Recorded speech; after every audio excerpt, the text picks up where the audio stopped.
안녕하세요. 동서대학교 바이오헬스융합대학의 김정숙 교수입니다. 이번 시간에는 대교 오염과 건강에 대해서 말씀을 드리도록 하겠습니다. 미세먼지에 대한 얘기도 있으니까 잘 들어주시면 좋겠습니다. 우리가 숨쉬고 있는 이 대기는 지표면에서부터 그 높이에 따라서 네 가지로 구분을 합니다. 가장 지표면에서 가까이 있는 게 대류권이고요. 그 다음 성층권이고 그 위가 중간권이고 그 위가 열권입니다. 그러면 사람이 땅에 발을 디디고 살고 있는 그 다음에 사람이 이렇게 마시는 공기는 대류권에 속해 있습니다. 이 대류권은 생명체와 날씨가 존재하는 층이고요. 지구 대기의 75%가 밀집해 있습니다. 이 대류권에서는 대류 현상이 일어납니다. 여러분들이 산에 갈 때, 등산을 할 때 산에 올라가면 기온이 떨어지기 때문에 조금 두꺼운 옷을 챙겨서 가야 된다. 이건 알고 계실 거예요. 실제 이제 기온 감률이라고 해서 100m 올라갈 때마다 0.65도씨 정도가 기온이 떨어지는 것으로 알려져 있습니다. 따라서 지표면에 요 아래쪽에는 따뜻하고요. 따뜻하니까 공기가 위쪽으로 올라가겠죠. 그러면 아래쪽에 공기가 비기 때문에 위쪽에 공기가 이렇게 내려올 거예요. 따라서 이렇게 공기가 순환하는 대류 현상이 생깁니다. 대류 현상이 생긴다는 것은 실제 기상현상이 발생한다라고 볼 수가 있습니다. 대류권보다 더 위에 있는 층을 우리는 성층권이라고 하고요. 이 대류권이 지표면에서부터 약 12km 정도고요. 성층권이 12km 정도에서 약 한 50km 정도가 성층권입니다. 이 성층권을 지구의 둥근 햇빛 가리개라도 부르고요. 수증기의 부피가 1000배가량 적습니다. 반면에 오존은 1000배가량 많습니다.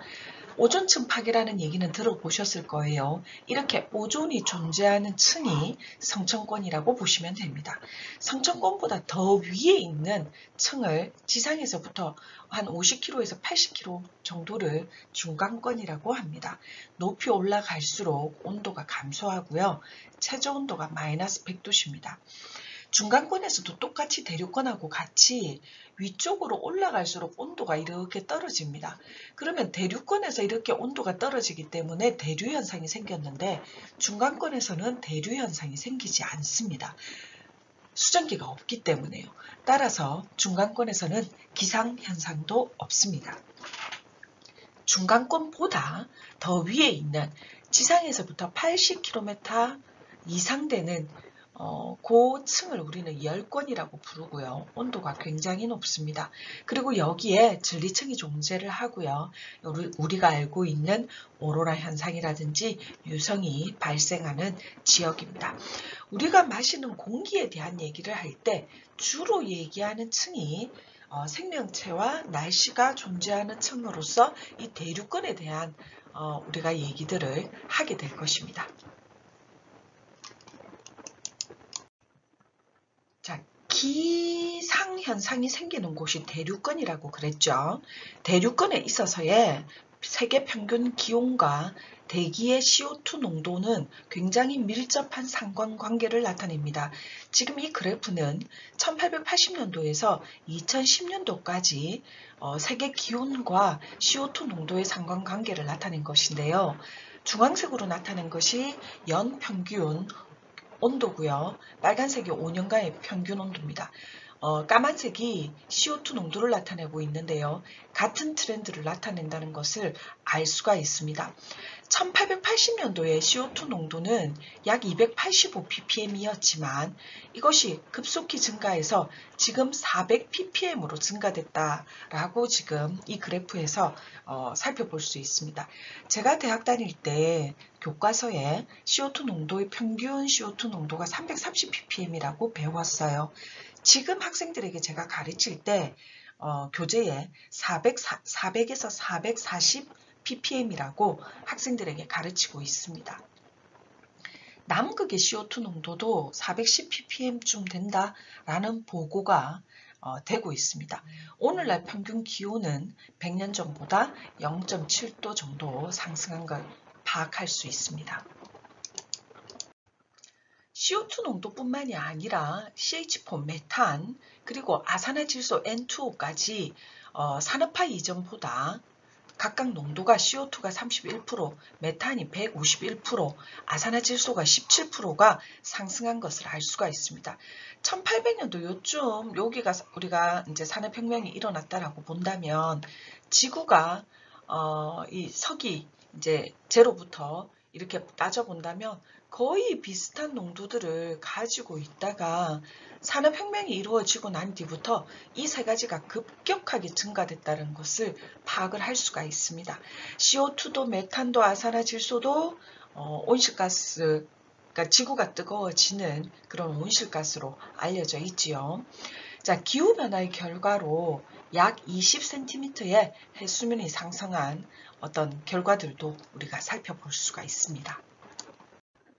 기후변화의 심각성에 대해서는 저번 시간에 여러분에게 아주 자세하게 말씀을 드렸고요. 우리나라의 기후변화를 살펴보면 최근 100년 동안의 평균 기온이 1.5도씩 상승했습니다. 우리나라 이제 대한민국에서 각각의 기후변화에 따른 현상들이 발생을 하고 있습니다. 대나무 서식지가 아래쪽에서부터 이제 점점 뜨거워지고 있으니까 서식지가 위쪽으로 올라가는 북상하는 상태를 나타내고 있고요. 벚꽃 축대라든지 이제 꽃들의 어떤 그 만개 시기들이 달라지고 있습니다. 그래서 겨울철에 개나리가 핀다든지 그 늦봄에 코스모스가 핀다든지 이런 철모르는 꽃이 등장하게 되고요. 여러 가지 그 차가운 곳에서 사는 생선들이 어획량이 감소를 한다든지 집중호우로 인해서 산사태들이 이렇게 발생한다든지 곳곳에서 기상현상들에 의해서 문제들이 기후변화에 의해서 여러 가지 기상현상들이 생기고 여러 가지 이상한 어떤 이전에는 우리가 알지 못했던 그런 일들이 계속 반복적으로 생기는 것들을 살펴볼 수가 있습니다. 한반도는 지난 100년 동안 기온이 1.8도씩 상승을 했습니다. 그리고 전 세계적인 어떤 이제 평균을 보면 100년 동안에 0.75도씩 상승을 했어요. 그렇다면 한반도에서의 기후변화 진행 속도가 더 빠르다는 것을 우리가 알 수가 있습니다. 강수 일수는 줄어들고 있지만 한 번에 내리는 비의 양은 많아지고 있는 것들을 살펴볼 수가 있습니다. 지구 온도가 상승함에 따라서 해수면 온도도 상승하고 있고요. 한반도는 전 지구 해수 온도가 상승한 것보다 더 빠른 추세로 온도가 높아지고 있는 걸 알 수가 있습니다. 전 지구적인 평균이 0.5도시라고 본다면 한반도는 0.93도시 정도로 더 한반도가 급격하게 변화하고 있다라는 것을 나타내주고 있습니다. 우리나라 계절 길이의 변화라고 하는 타이틀로 경향신문에 실려있던 자료를 제가 가지고 왔습니다. 서울에 계절이 시작하는 시작점과 종료일 그렇게 해서 계절 길이 변화를 이렇게 정리를 한 것인데요. 1920년대하고 2090년대 예측을 한 부분이죠. 한번 살펴보겠습니다. 실제 여름은 1920년도가 109일 정도가 되는데 아마 2090년도 정도 되면 146일이 될 것이다. 그리고 겨울이 117일 정도였는데 이게 55일로 줄어들 것이다 라고 예측을 하고 있습니다.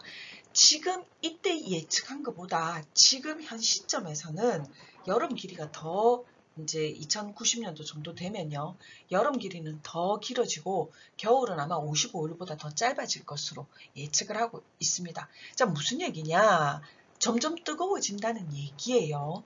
그래서 우리나라가 봄, 여름, 가을, 겨울 4계절이 뚜렷한 나라 이렇게 얘기를 했습니다만 점점 이제 봄, 여름이 합쳐서 온도가 높은 시기들이 길어지고 겨울이 짧아지는 그런 상황들이 올 것이다. 그런 상황들이 오는 것에 이제 가장 큰 원인이 지구를 따뜻하게 하는 온실가스 때문이죠. 사실 온실가스라고 하는 것은 지구를 따뜻하게 우리가 살기에 적당한 온도를 유지시켜주는 기체이기 때문에 우리에게 꼭 필요합니다. 하지만 지금은 그 양이 너무 많아져서 이제 지구를 뜨겁게 한다는 데 문제가 있다는 거죠. 온실가스를 일으키는 6가지 기체가 있습니다. 가장 대표적인 것이 이산화탄소고요. 메탄, 아산화질소, 그리고 CFC라고 얘기하는 수소불화탄소, 과불화탄소, 육불화학 등이 있습니다. 실제 지구온난화 지수라고 해서 이산화탄소가 1이고요.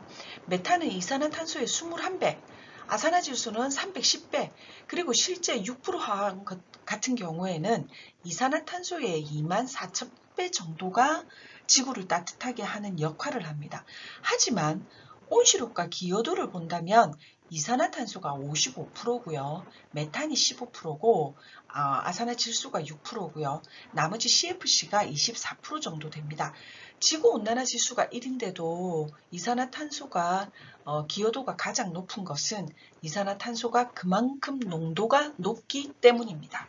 실제 이산화탄소의 주요 배출원, 그 다음 메탄의 주요 배출원, N2O의 주요 배출원, 그리고 CFC의 주요 배출원이 이렇게 있습니다. 참고를 하시면 좋을 것 같습니다.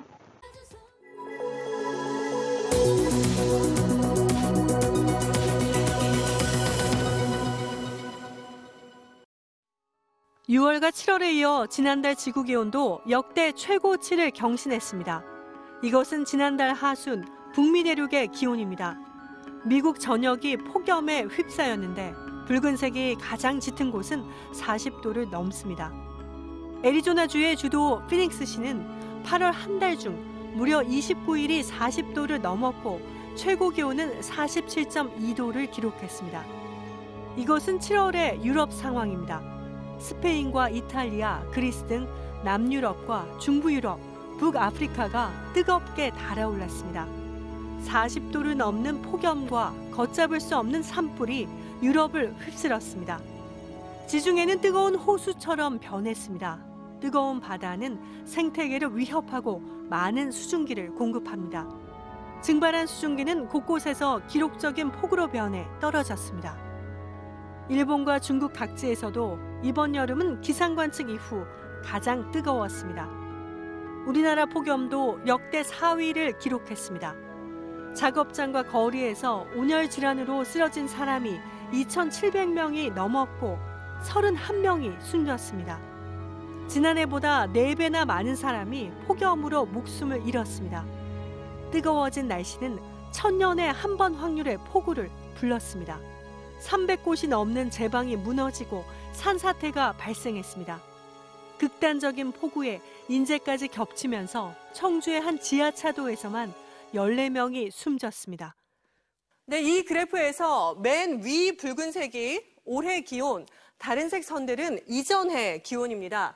6월부터 치솟기 시작한 기온은 7월과 8월 내내 이렇게 월등히 높았습니다. 기상 관측사상 가장 더운 여름, 가장 더운 3개월입니다. 기록적인 고온 현상은 가을로 접어든 9월에도 이어지고 있습니다. 이런 추세가 이어질 경우 여름뿐 아니라 가을과 겨울도 신기록이 이어질 가능성이 크다는 분석이 나옵니다. 올해 지구 기온이 극단으로 치닫고 있는 것은 4가지 요인이 겹쳤기 때문입니다. 가장 큰 원인은 인간이 배출한 온실가스입니다. 올해 지구의 이산화탄소 농도는 처음으로 424ppm을 넘어 역대 최고치를 경신했습니다. 두 번째 요인은 태평양을 뜨겁게 달구고 있는 엘니뇨 현상입니다. 태평양 동부가 엘니뇨 현상으로 3도 이상 높아졌습니다. 그러나 북태평양과 인도양, 대서양과 북극해도 뜨겁습니다. 육지도 뜨겁지만 바다의 수온도 매달 관측 이후 최고치를 경신하고 있습니다. 인간이 배출한 온실가스로 증가한 열기의 90%를 바다가 흡수해 바다가 뜨거워진 겁니다. 엘니뇨가 출현하면 지구 평균 기온이 단기간에 0.1도에서 0.2도 정도 상승할 수 있습니다. 세 번째와 네 번째 요인은 태양과 화산입니다. 이것은 미국 항공우주국 나사가 촬영한 올여름 태양인데요. 표면에 많은 흑점이 보입니다. 지난해 6월에 촬영한 영상을 보면은 흑점이 거의 없이 이렇게 매끈한데요. 흑점이 늘어날 때 태양이 내뿜는 에너지도 증가합니다. 태양에너지는 11년 주기로 증가했다 줄었다 합니다. 최근 태양에너지가 증가하는 주기로 접어들었는데 태양 활동이 당초 전문가들의 예측을 뛰어넘고 있습니다. 흡정이라는 자체가 태양의 활동도를 나타내는 거니까 결국은 태양 활동이 지금 굉장히 예측보다 활발해져 있음을 의미하는 겁니다. 이 영상은 지난해 1월 남태평양의 통가 화산이 폭발하는 장면입니다. 지구를 뒤흔든 강력한 폭발로 성층권까지 화산재와 수증기를 내뿜었는데요. 미국 항공우주국 나사는 통가 화산이 성층권으로 뿜어낸 수증기를 올림픽 수영장 5만 8천 개 분량으로 추정했습니다. 고도 12km에서 53km에 추가된 수증기는 1억 4천만 톤으로 성층권 수증기의 10%가 넘습니다. 수증기는 강력한 온실 기체 중 하나로 지구의 기온을 올립니다.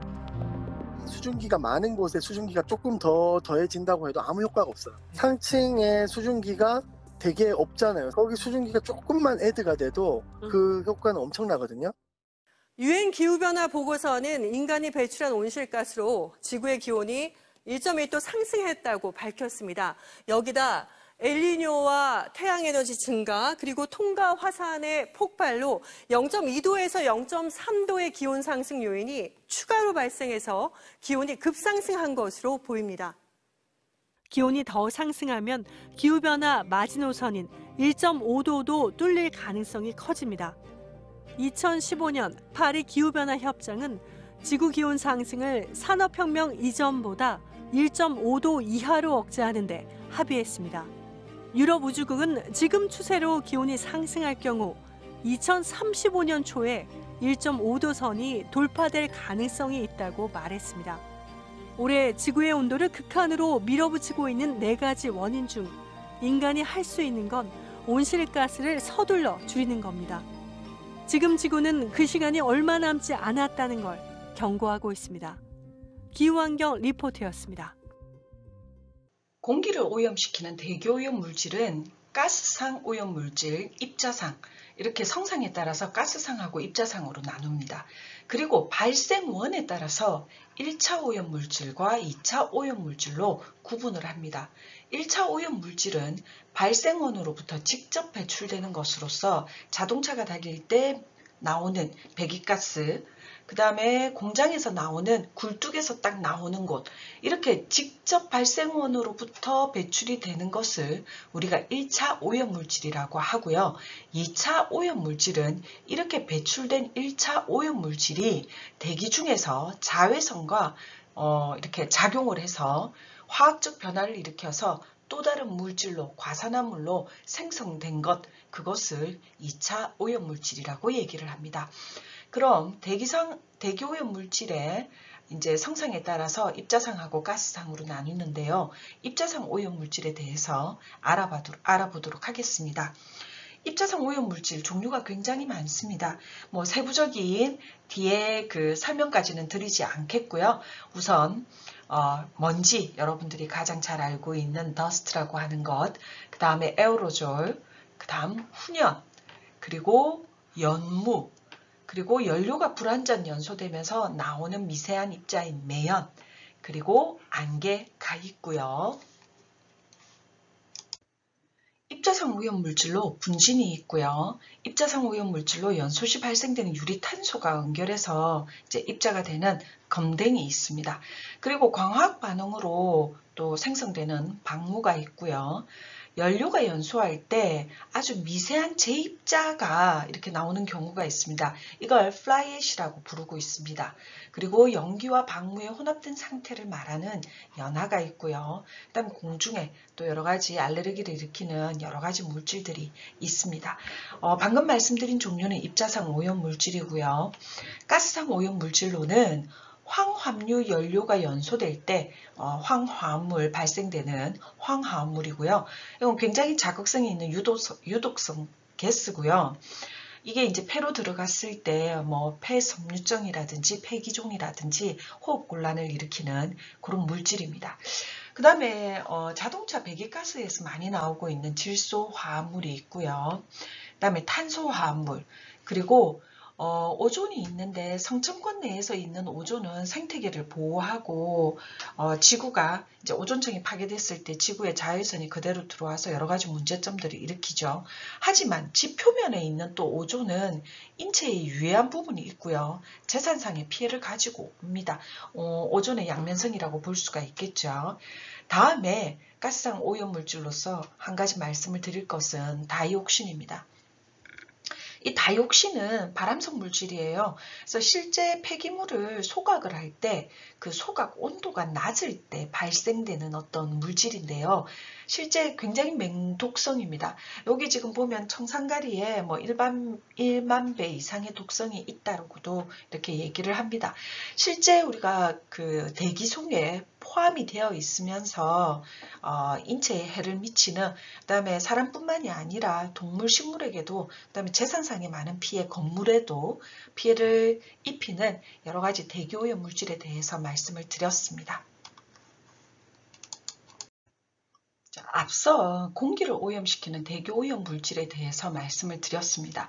대기오염 물질의 이제 미세먼지, 더스트라고 하는 먼지의 사이즈에 따라서 우리가 미세먼지라고도 부르기도 하고 초미세먼지라고도 부릅니다. 근데 최근에 이 초미세먼지에 대해서 이제 관심이 집중되고 있고요. 이것이 왜 이렇게 관심이 집중되고 있는지에 대해서 여러분에게 얘기를 좀 했으면 합니다. 우선 이제 타이틀을 초미세먼지가 위험한 이유라고 이렇게 붙여놨는데요. 실제 모래의 평균 사이즈가 90 마이크로메타 정도가 되고요. 우리 머리카락의 굵기가 50에서 약 한 70 마이크로메타가 됩니다. 미세먼지를 우리가 PM이라고 불러요. 이 PM은 Particulate Matters라고 해서 말 그대로 입자상 어떤 물질이다 라고 얘기를 하고요. 미세먼지가 이제 사이즈가 10 마이크로메타입니다. 그래서 미세먼지를 우리가 PM10이라고 부릅니다. 그리고 이거보다 사이즈가 더 작은 것을 2.5 마이크로메타 이하를 우리가 PM2.5 또는 2.5라고 부릅니다. 그러면 PM10은 10 마이크로메타 사이즈보다 작은 것, PM2.5는 사이즈가 2.5 마이크로메타보다 작은 것, 이걸 초미세먼지라고 부르죠. 자, 이 초미세먼지는 실제 기관지로 바로 우리 폐까지 침투를 하기도 합니다만 피부, 못의 혈관을 타고 또 침투가 되기도 합니다. 그래서 이렇게 우리 체내로 침투된 초미세먼지는 폐암 등 호흡기 질환을 일으키고요. 심장병 등 각종 심장 질환을 일으킵니다. 그리고 뇌졸중 등 각종 혈관 질환을 일으키고요. 저체중아 출산, 조산, 그리고 생식 기능을 약화를 시키고요. 특히 이제 어린이라든지 임산부, 노약자에게 굉장히 위험한 상황을 나타내고 있습니다. 앞서 말씀드렸다시피 사이즈로 따졌을 때 머리카락이 50 내지 70 마이크로메타가 크기가 이 정도라면 황사, 주로 이제 미세먼지와 우리가 황사가 미세먼지에 속하는데 PM10 정도 된 게 이 정도 사이즈가 됩니다. 초미세먼지 2.5 마이크로메타 이하는 비교를 했을 때 이 정도 사이즈예요. 그래서 여러분들이 시각적으로 눈에 보이게 하기 위해서 사이즈를 비교하기 위해서 이렇게 보여드렸고요. 미세먼지가 인체에 미치는 영향에 대해서 한번 영상을 보도록 하겠습니다. 예, 여기서 의학적으로 중요한 핵심은 미세먼지가 일주일이란 긴 시간 동안 우리 몸속에 남아 있다는 점을 확인한 것입니다. 피해세포가 미세먼지와 같은 독성 물질에 의해서 계속 자극을 받아서 염증을 일으키고 암이 될 가능성이 커지는 것이죠. 게다가 일부는 혈관으로 침투해서 신체 곳곳을 돌아다니면서 똑같은 작용을 하게 됩니다. 이상화 기자. 전문가들은 이번에 촬영된 미세먼지 이동 경로가 지금까지의 연구를 바탕으로 한 가정과 정확하게 일치한다고 평가합니다.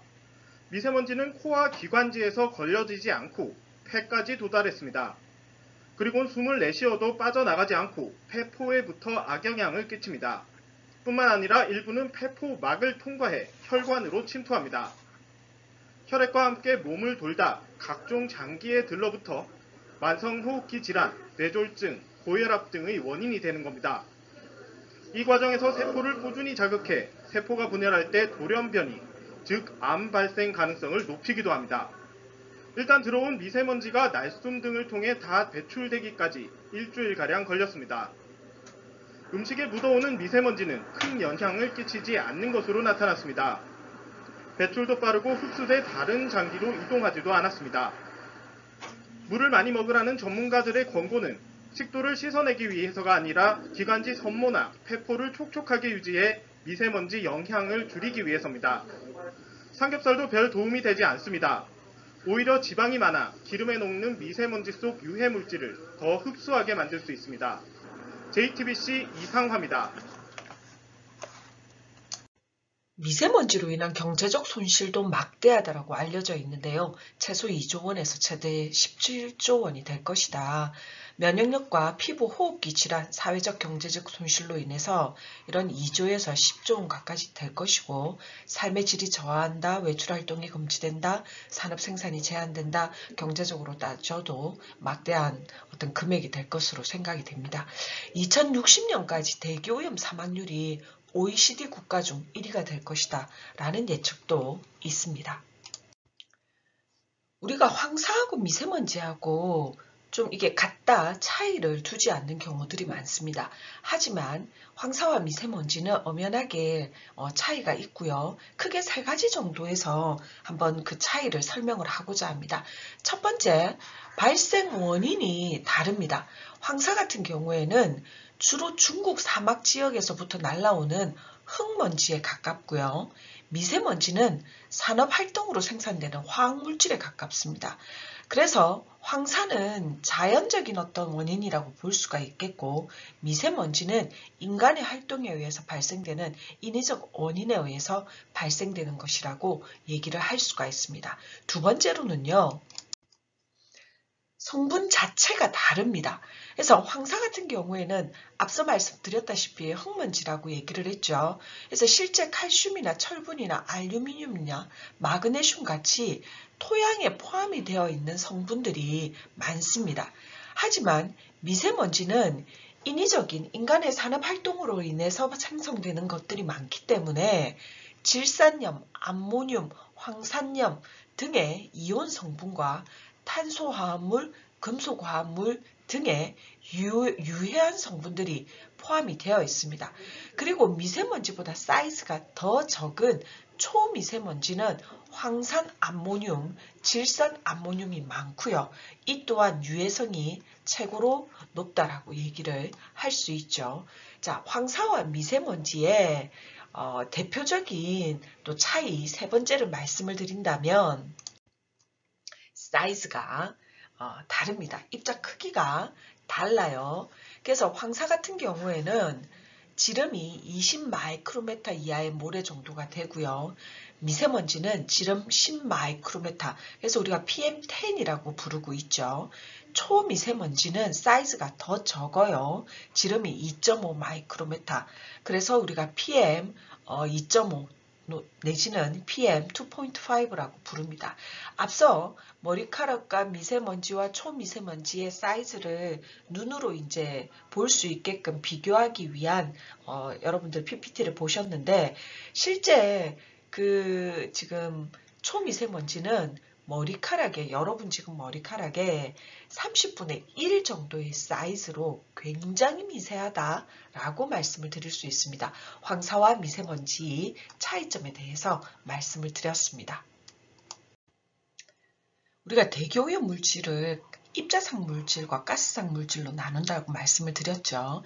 입자상 물질 중에 먼지라고 하는 큰 카테고리 속에 황사가 있고요. 미세먼지가 있고 초미세먼지가 있습니다. 근데 이 초미세먼지가 이제 이슈가 되는 이유가 얘가 유독성이 가장 크다는 거예요. 그 다음에 사이즈가 작기 때문에 이게 우리 체내로 들어올 가능성이 훨씬 많고요.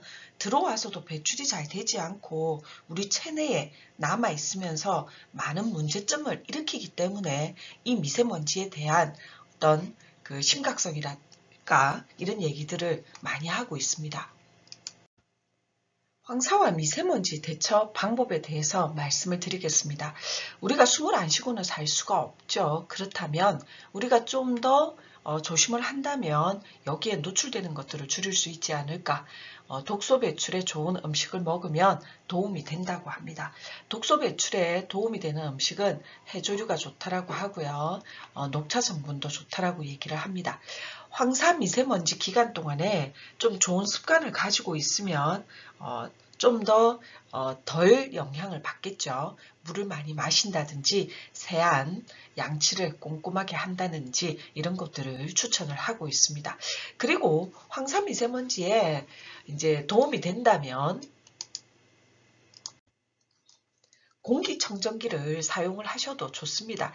요즘 가정에 그 공기청정기라든지 정수기라든지 이런 것들을 많이 사용을 하고 계신데요. 공기청정기 필터 관리만 잘 해주신다면 집 내에서 공기를 조금 맑게 하는 부분에 큰 도움이 되지 않을까 생각을 합니다. 이렇게 우리가 가정에서 우리 개인이 대처할 수 있는 방법들이 있다면 실제 이제 우리나라에서 정책적으로 미세먼지에 대한 종합 대책 같은 것들을 세워야 할 필요성이 있겠죠. 환경부의 미세먼지 종합 대책에 대해서 알아보도록 하겠습니다. 환경부의 미세먼지 종합 대책입니다. 크게 3가지 카테고리로 지금 나누어서 미세먼지 대책을 운영을 하고 있습니다. 첫 번째, 이제 황사 같은 경우에는 이거 우리나라에서만 조심을 해서 될 일이 아니에요. 그래서 한중 협력을 강화해서 좀 같이 나아가 보자 라고 하면서 거기에 일본까지 같이 해서 한중일의 대기 분야에 대한 여러 가지 대책이라든지 또 환경 기술을 실증화하는 여러 가지 연구라든지 그리고 미세먼지 영향에 대해서 이제 연구를 착수를 해서 같이 노력하자. 우리나라만 해서 될 게 아니다. 이런 것들을 우리 환경부에서 움직이고 있고요. 좀 더 긴밀하게 잘 됐으면 좋겠다는 생각이 있습니다. 그리고 두 번째로는 국내에서 이제 발생되는 여러 가지 그 미세먼지가 발생되는 원인들을 찾아서 그 오염을 저감시킬 수 있는 대책에 대해서 논의를 하고 있습니다. 그래서 수도권 서울에서의 미세먼지가 굉장히 심각하기 때문에 이제 수도권 대책을 추진을 했고요. 그 다음에 도로라든지 비도로 분야에서 배출량을 저감하는 부분이라든지 그 다음 공장, 사업장의 이제 관리를 강화하는 부분에 대해서 노력을 하고 있습니다. 그리고 미세먼지가 있을 때 예보하고 경보하는 예경보제를 실시를 하고 있습니다. 그래서 미세먼지 예보제를 확대를 하고요. 미세먼지 경보제 실시를 하고요. 관계 부처끼리 협업을 해서 나아가고 있습니다. 오른쪽에 보시면 프랑스와 서울의 이제 정책에 대한 부분들이 있는데 여러분 한번 살펴보시고요. 아래쪽에 보시면 차량 이부제를 실시했을 때와 실시하지 않았을 때의 이제 사진을 이렇게 나타냈습니다. 극명하게 표현을 하기 위해서 가장 안 좋을 때와 좋을 때의 사진을 이렇게 비교를 했다라고 생각이 드는데요. 실제 차량 이부제를 실시를 하면 대기 상태가 굉장히 좋아집니다. 특히 대도시 같은 경우에는요. 당연한 얘기겠지요. 그러면 각 국가별 이제 미세먼지 환경 기준치는 어떻게 되는지 우리가 살펴보도록 하겠습니다. 각 국가별 미세먼지 환경 기준치 PM10입니다. 10마이크로메타에 해당하는 우리가 미세먼지라고 부르고 있는 WHO와 주요 국가들의 미세먼지 일평균 기준을 나타내고 있는데요. 여기 보시면 이제 실제 한국하고요. 일본하고요. 홍콩이 지금 100 마이크로그램 per 메다 삼승입니다. 단위가요. 자, 우리가 이게 어떻게 되냐면 1m 1m 되는 이 공간 안에 그러면 여기 가로도 세로도 높이도 1m입니다. 이 공간 안에 얼마만큼 PM10 10 마이크로메타 이하가 되는 입자들이 몇 마이크로그램이 있는지를 이제 체크를 한 거예요. 실제 WHO의 권고 기준은 50입니다. 50. 여기 50이에요. 50. 우리나라하고 일본하고 홍콩은 100을 기준으로 삼고 있기 때문에 WHO 기준치보다 2배가 높습니다. 그런데 미국하고 중국 볼까요? 미국하고 중국은 150 마이크로그램 퍼 메다의 삼승입니다. 이거 WHO가 50을 권고 기준으로 잡고 있는데 3배가 높지요. 호주만 WHO의 권고 기준치에 만족하는 기준을 가지고 있습니다. 자, 미세먼지에 대해서 우리가 알아봤죠. 그러면 PM2.5 초미세먼지에 대한 각 나라의 기준치는 어떻게 되는지 살펴보겠습니다. 자, 각 국가별 초미세먼지 환경 기준치입니다. 지금 한국은 50을 나타내고 있어요. 이 지금 권고 기준치가 WHO의 권고 기준치가 25 정도 됩니다. 그래서 앞서 미세먼지처럼 호주는 WHO의 초미세먼지도 권고 기준치에 준하는 어떤 환경 기준치를 가지고 있고요. 우리나라는 WHO의 기준치보다 2배가 높습니다. 홍콩하고요. 중국을 보시면 75입니다. 75 해서 WHO 기준치보다 3배가 높고요. 미국과 일본은 35 마이크로그램 퍼 메다 삼승으로 WHO 기준치보다 1.4배 높은 환경 기준치를 가지고 있습니다. 점점 산업화라든지 이런 것들이 줄어들지는 않을 거예요. 그러면 발생되는 것은 줄지 않을 거다라고 좀 부정적인 생각들을 할 수가 있는데, 또 긍정적인 부분들은 우리가 기술은 더 발전하고 있다는 거예요. 그래서 여하튼 잠정적으로 시간이 지나면 지날수록 WHO 권고 기준에 맞춘 환경 기준치를 가질 필요성은 있다라고 환경을 공부한 사람으로서 여러분에게 말씀을 드릴 수 있을 것 같습니다. 우리나라는 미세먼지 계절 관리제를 운영을 하고 있습니다. 이번에도 여러분들이 환경부에 들어가시면 미세먼지 계절 관리제라고 해서 여러 가지 정보들을 파악할 수가 있습니다. 한번 살펴보시면 좋을 것 같고요. 환경부에 미세먼지 관리 종합 계획이라는 게 있습니다. 그 계획에 대해서 잠시 알아보겠습니다. 환경부의 미세먼지 관리 종합 계획입니다. 2020년에서 2024년 미세먼지 관리 종합 계획을 확정을 해서 운영을 하고 있고요. 목표를 2016년 대비 초미세먼지 연평균 농도를 35% 이상 저감시키는 것을 목표로 해서 4가지 분야에 있어서 중점 추진 과제를 운영을 하고 있습니다. 그래서 국내에서 발생되는 미세먼지 배출을 감축하기 위해서 이제 산업 분야라든지 그 다음에 자동차 같은 노후 경유차 같은 데서 미세먼지 발생이 많습니다. 그래서 수송 부분에 대한 대책, 그리고 발전 부분, 노후 석탄 발전소를 폐지한다든지 등등, 그리고 화학비료 사용량을 절감을 시키고요. 축사의 환경 규제를 강화하는 등의 농업 생활 부분에 있어서 미세먼지 대책을 운영을 하고 있고요. 앞서 말씀드렸다시피 우리 미세먼지 같은 경우에는 우리나라만 움직여서 될 것이 아니고 인접해 있는 국가들 한중 협력을 내시라 한다든지 일본도 포함을 시키고 국제 협력에 대한 부분들도 중점으로 추진을 하고 있습니다. 또한 미세먼지 고농도 계절 관리제를 실시를 한다든지 민감 취약계층에 대해서 공기 정화 설비나 행동 매뉴얼을 점검하는 등의 국민 건강을 보호하기 위한 측면에서 중점 추진 과제를 운영을 하고 있고요.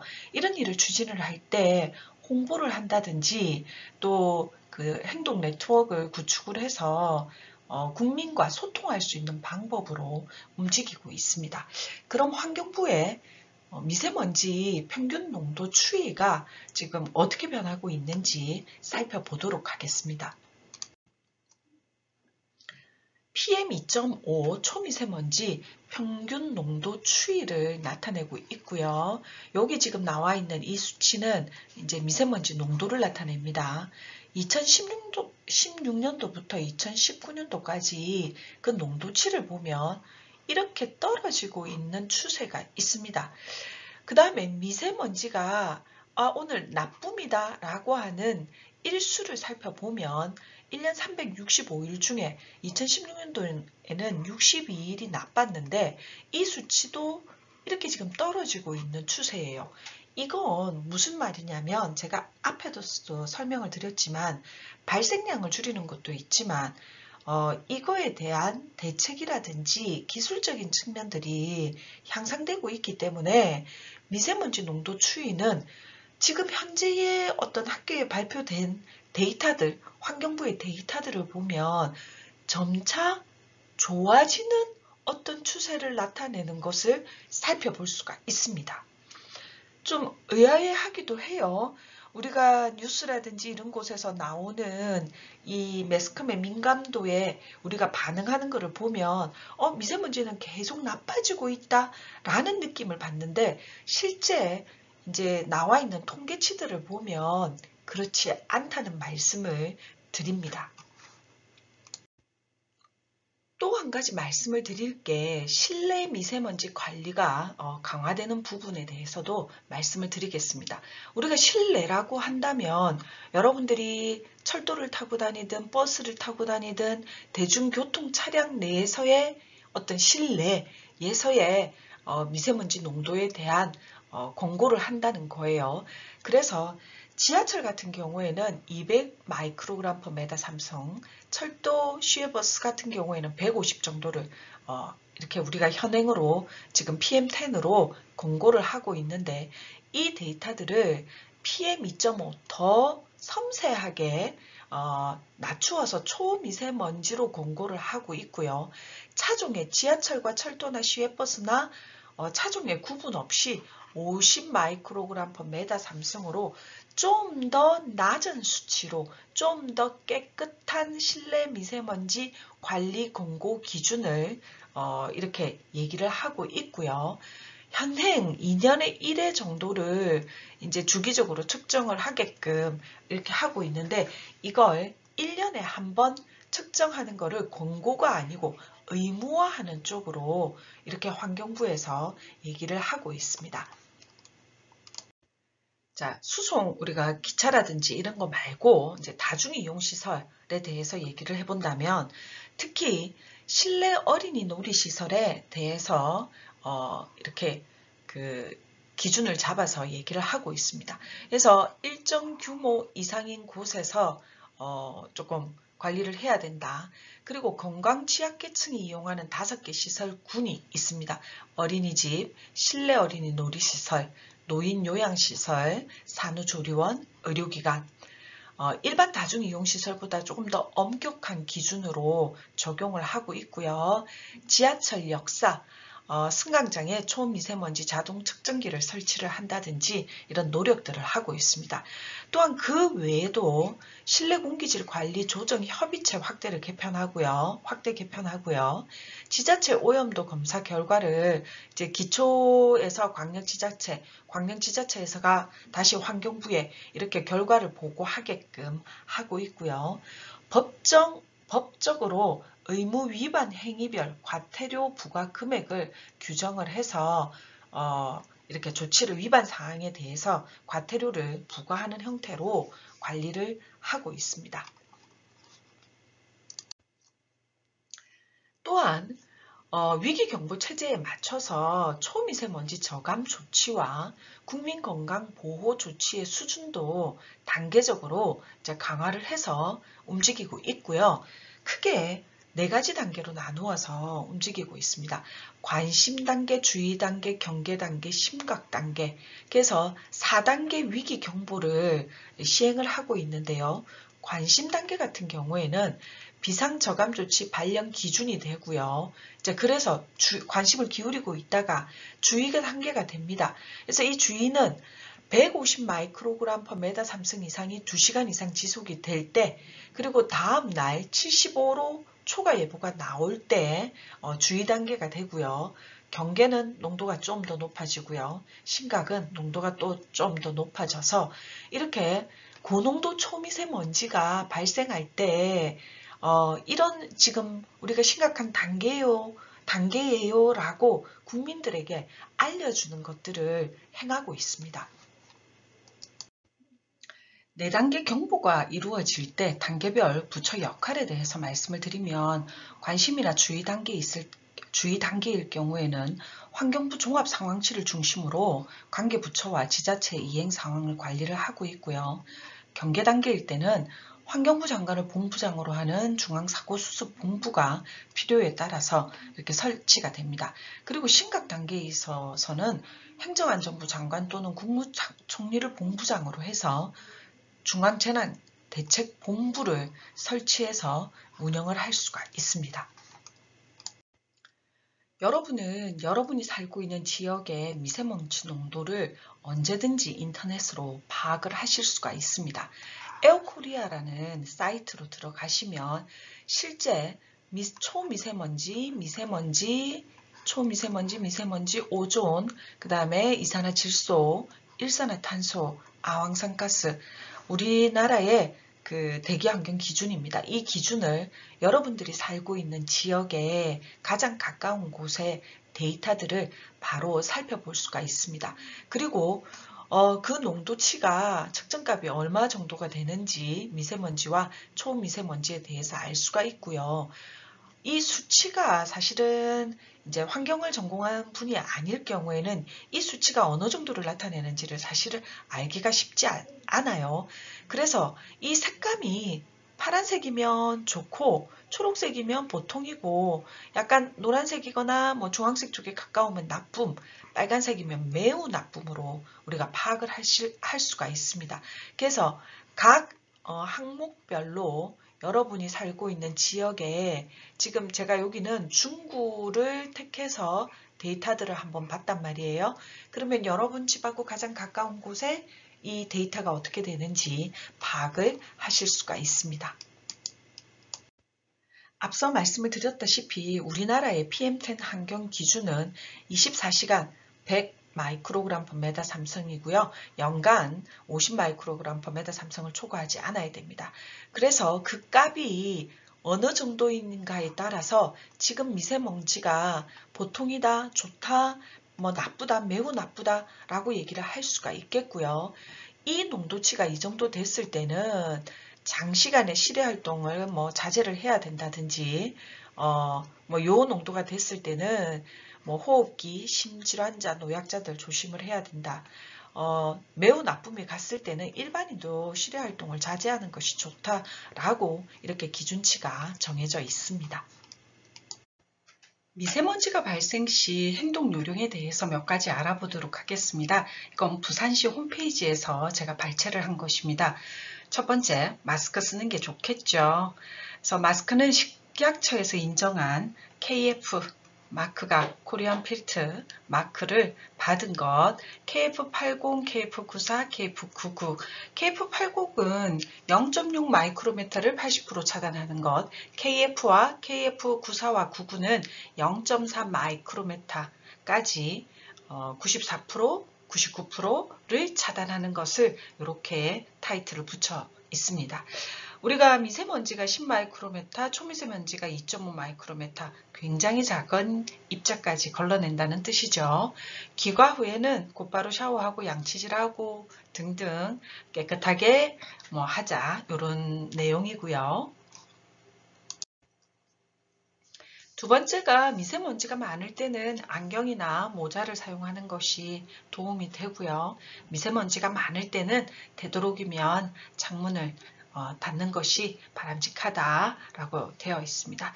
하지만 청소를 할 때는 이제 창문을 열고 실내 먼지를, 환기도 중요합니다. 그래서 실내 먼지를 밖으로 내보내고 그 다음에 물걸레질 하는 것이 도움이 된다라고 하고요. 그 다음에 우리가 먹어야 될 거, 마셔야 될 거 한번 볼까요? 물 많이 마시는 게 우리가 영상에서도 봤습니다만 하루 8잔 이상 마셔주는 것이 좋다. 뭐 이렇게 얘기가 나오고요. 해조류, 과일, 채소를 많이 먹는 것이 이렇게 우리가 섭취한 미세먼지나 중금속 등을 배출하는데 아주 좋다고 합니다. 앞서 영상에서도 봤습니다만 삼겹살에 기름기 있는 음식, 삼겹살에 소주 별로 안 좋다고 하네요. 아쉽게도 삼겹살에 소주 맛있는데 말이죠. 부산시에서 제안한 미세먼지 발생 시 행동 요령해서 첫 번째, 미세먼지가 많을 때 외출은 가급적 자제하기. 두 번째, 보건용 마스크 쓰기. 세 번째, 대기오염이 심한 곳은 피하고 활동량을 줄이기. 네 번째, 외출 후에 돌아갈 때는 깨끗이 집에 돌아가서 깨끗이 씻기. 그리고 물과 비타민C가 풍부한 과일, 야채를 많이 섭취하고요. 환기를 한다든지 실내 물 청소하는 부분, 실내 공기질을 관리하는 부분들도 신경을 써야 된다라고 얘기를 하고 있습니다. 이번 시간에는 우리에게 필요한 공기에 대한 생명의 근원이 되는 공기에 대한 얘기를 여러분에게 말씀을 드렸습니다. 다음 세대의 우리 자녀들이 맑은 물과 깨끗한 공기를 마시게 하며 아름다운 자연환경 속에서 살아갈 수 있게 하는 것이 우리 BMGM의 목표입니다. 그 목표에 찬성하고요. 제가 도움을 드릴 수 있는 일이 있다면 그렇게 최선을 다하도록 하겠습니다. 부산 어머니 그린운동 본부 어머니 여러분 수업 들어주셔서 너무 감사합니다. 저는 다른 주제로 또 만나 뵙도록 하겠습니다.